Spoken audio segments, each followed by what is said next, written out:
राम राम, जय श्री राम। आप सभी दगड़ियों को बाबा सादी चैनल पर हार्दिक अभिनंदन छा। मित्रों, आप सभी मित्रों का बाबा सादगी के चैनल पर हार्दिक अभिनंदन है। आज मैं अपने गांव सैना मानूर में हूं और अभी मैं क्या है एक आपको अपनी बोली में और उसको हिंदी में ट्रांसलेट करके दोनों लैंग्वेज में मैं बात करूंगा। अपनी बोली में इसलिए करूंगा कि मैं कई बच्चों से मिल चुका हूं जो उत्तराखंड से हैं और कहते हैं कि हम जो है दिल्ली में पैदा हुए, मुंबई में पैदा हुए, पंजाब में पैदा हुए, इसलिए हमें कुमाऊनी या गढ़वाली बोली नहीं आती है। तो ये गलती उनकी नहीं है, ये उनके माता पिता की गलती है कि वो अपने घर में उनके साथ अपनी मातृ बोली में बात नहीं करते हैं। मैं भी दिल्ली में पैदा हुआ हूँ और वहीं बूढ़ा हो चुका हूँ, किंतु मेरे माता पिता या घर में आने वाले मेहमान वो हमेशा कुमाऊनी बोली में ही बात किया करते थे।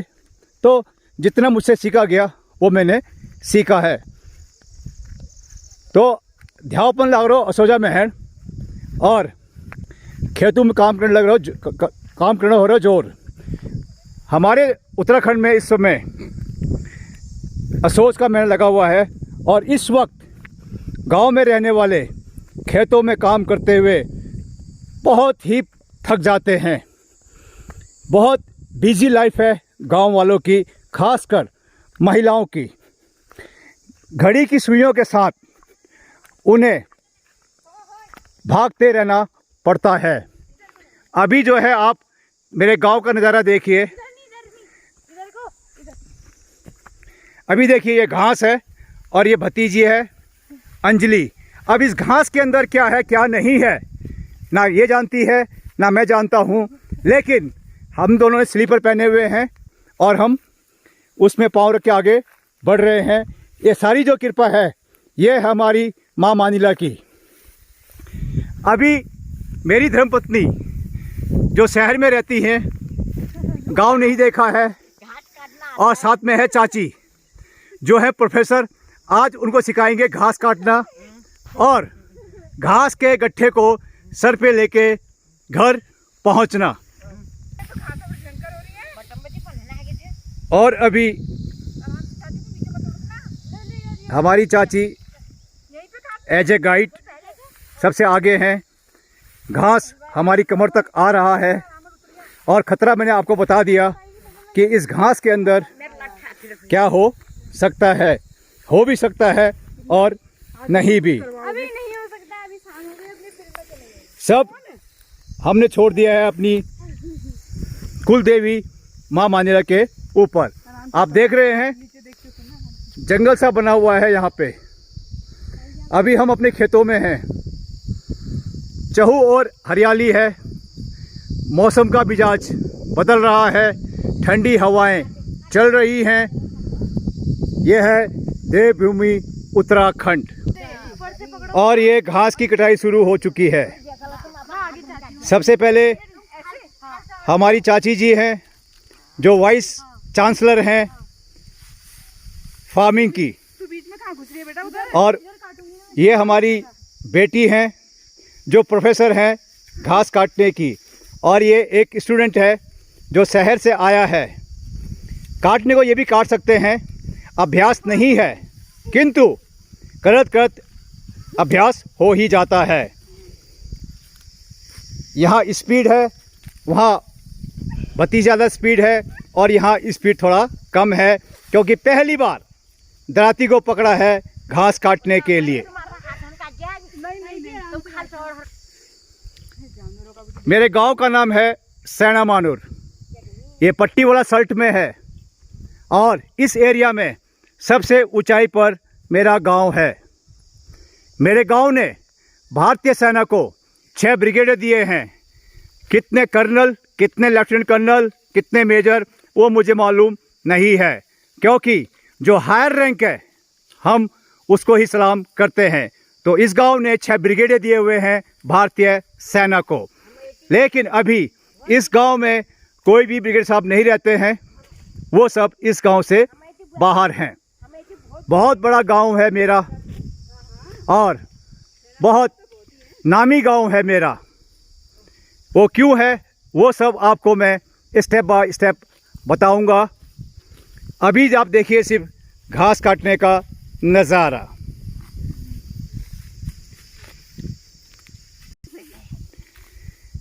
मेरी धर्मपत्नी को डर है क्योंकि इस घास के बीच में एक पौधा होता है जिसे हमारी बोली में कहते हैं सिसोन।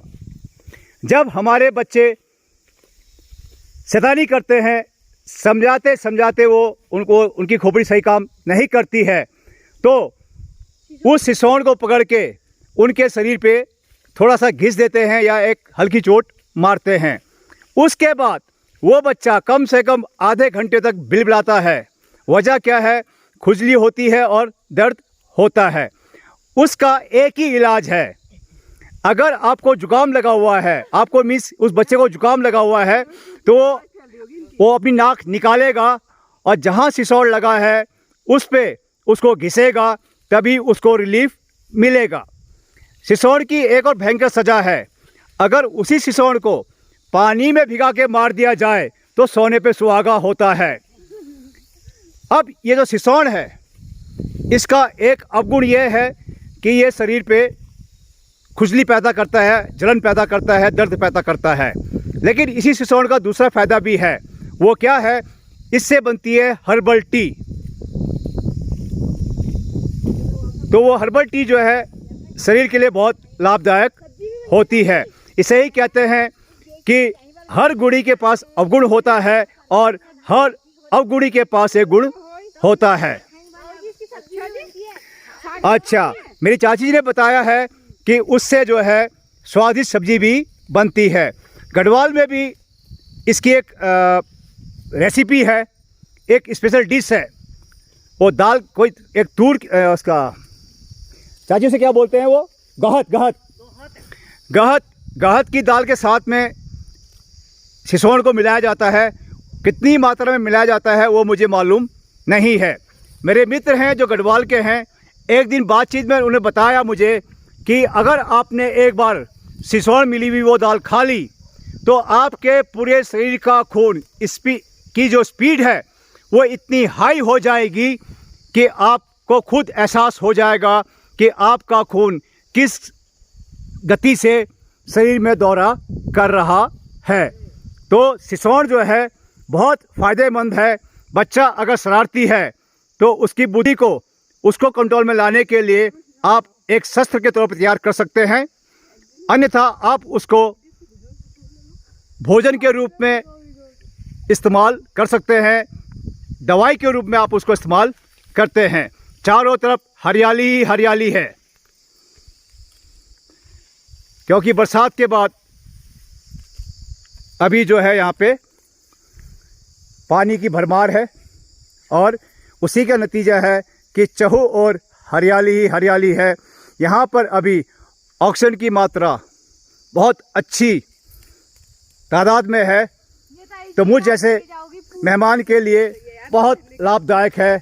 मेरे फेफड़े ताज़ी हवा से प्रसन्न हो जाएंगे। आप देखिए वो भी जो है अपने खेत से घास काट के ला रहे हैं,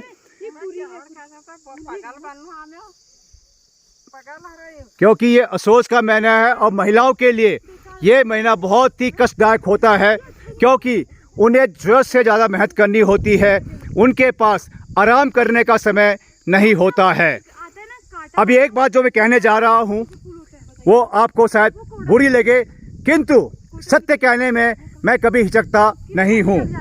मेरी धर्मपत्नी है, मेरी बहू है, यानी कि बेटी है, मेरे रिश्तेदार हैं, तो कई महिलाओं को मैंने कहते हुए सुना है कि बहुत काम है, बहुत काम है, बहुत काम है। मैं उनसे एक ही बात कहता हूँ, एक बार 6 महीने के लिए गांव चलिए तो आपको मालूम पड़ेगा कि काम कहते किसे हैं। अब शहरों में कितना काम है, क्यों इतने बिजी रहते हैं? क्योंकि उनको समय नहीं मिलता है। व्हाट्सएप, ट्विटर, फेसबुक, इन सब को हैंडल करने के लिए उनके पास समय नहीं होता है। और गांव की महिलाओं के पास ना खाने का समय होता है और ना नहाने का समय होता है। तो आप जान सकते हैं कि कौन सी लाइफ टफ है, गांव की या शहर की। अब देखिए आप अंतर, ये हमारी चाची जी का इलाका है जो मिनटों में उन्होंने साफ कर दिया है, वो आगे बढ़ गई है। अब मेरी धर्मपत्नी का इलाका मुझे ढूंढना पड़ रहा है कि कहाँ पे काटा कहाँ पे नहीं काटा है, और वो एरिया भतीजी का है, वो भी बोल रहा है कि हाँ मुझे साफ कर दिया गया है। तो ये फ़र्क है गांव और शहर के अंदर में।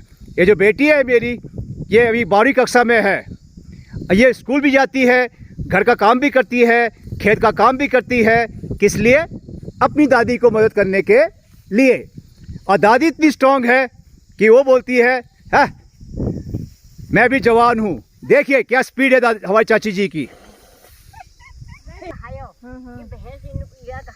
अभी हमारी चाची जी ने एक कट्ठा रेडी कर दिया है और घास से ही उसको बांध दिया गया है और ये उठा के एक साइड में डंप कर दिया गया है। तो एक टैक्टिस है जो पीढ़ी दर पीढ़ी चलती आती है। बस सीखने वाले को दिल लगा के सीखना होता है और दिल लगा के ही काम करना होता है। हमारे पहाड़ यही कहते हैं, सब कुछ दूंगा अगर तुम में दम है, अगर तुम्हारे अंदर लगन है, तुम मेहनत कर सकते हो तो मैं तुम्हें सब कुछ दूंगा। ये हमारे पहाड़ के ऊबड़ खाबड़ रास्ते, चाहे पगडंडियाँ हो चाहे रास्ते हों, कई जगह पे ऊबड़ खाबड़ हैं, टेढ़े मेढ़े हैं, किंतु ये हमें एक संदेश देते हैं, संभल कर चलना सिखाते हैं। रास्ते चाहे टेढ़े मेढ़े क्यों ना हो, ज़िंदगी में ये सीधा चलना सिखाते हैं, धैर्य रखना, संयम रखना सिखाते हैं, सतर्क और सावधान रहना भी सिखाते हैं।